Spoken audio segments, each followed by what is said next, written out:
Western philosophy sees truth as an either-or categorization, whereas Eastern philosophy and New Age thought sees it as a both-and.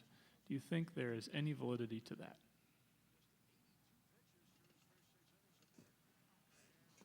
I'm just going first all over the place tonight, Paul. Okay, Dude, I just went first. That's true, you did.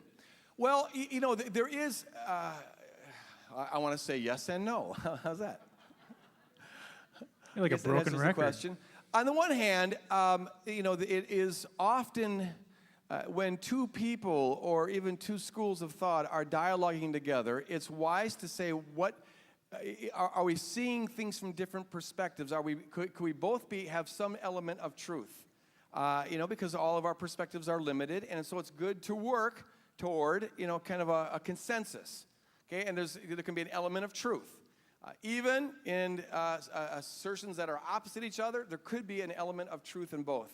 So what looks like a contradiction may not be an absolute contradiction. So on that level, I'd say, yeah, I think there's something to learn from the Eastern approach. We don't just arrogantly set up our walls and say, if it looks like you disagree with me, you're absolutely wrong, I'm not going to listen to you. But on the other hand, the idea that you can have genuine contradictions that are where they can both be true, I think is completely meaningless. To say that, for example, to say that it's both true that I am ultimately God and that I'm not ultimately God, one rules out the other. You can't have it both ways. Either I am one with a chair or I'm not, and so we have to disagree on this. So where you have genuine contradictions, and this is one of the things, honestly, that I found very irritating about Tolle's book, is that there's contradictions all over the place, and he either doesn't notice them or he doesn't care. In fact, there's one point where he says, if you find this book to be contradictory and confusing, then it's because that you haven't arrived yet. Awareness, or for example, all religions are equally right or equally wrong. Well, that's either true or false. He believes that if you just dive down to pure awareness, you'll see that there's a commonality in all the religions. Well, that itself is a belief that's either right or wrong. And if you can't see that, it's because you're not enlightened. And so there's a position of rightness that he has, where so you can't even pin him down on contradictions. If you don't see it, well, then clearly it's because you're not enlightened. So ultimately, I'd say that if you have propositions or truth claims that are contradictory, they can't both be true. They can both be false, but they can't both be true. Yeah, and even with the question, the West holds to either or, the East holds to both and.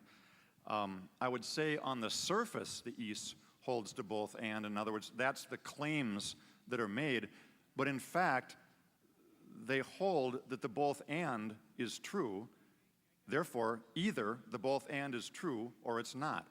I did my dissertation, for example, on a gentleman who wasn't New Ager, but he held in common with New Age that all religions lead to God. And he was very adamant that any exclusive religion that held that your religion's true was absolutely wrong because they all lead to God. And that's the kind of stuff that can start wars if you do that sort of thing. And I got to actually know the guy pretty well. He was a really gracious guy to me. And we had a conversation one time, and I said, so if I'm right, understanding you, what you're saying is all the world religions are wrong, and you're right. And he said, well, yeah. So his both and turns out to be not a both and at all. And just like Tolle's isn't really a both and. According to Tolle, I'm absolutely wrong that Jesus Christ is the only way, truth, and life. And the Muslim is absolutely wrong that Allah is the only way. And every religion's absolutely wrong because Tolle is absolutely right that all religions lead to God. So it's dig deeper and you find there's an either or under that as well.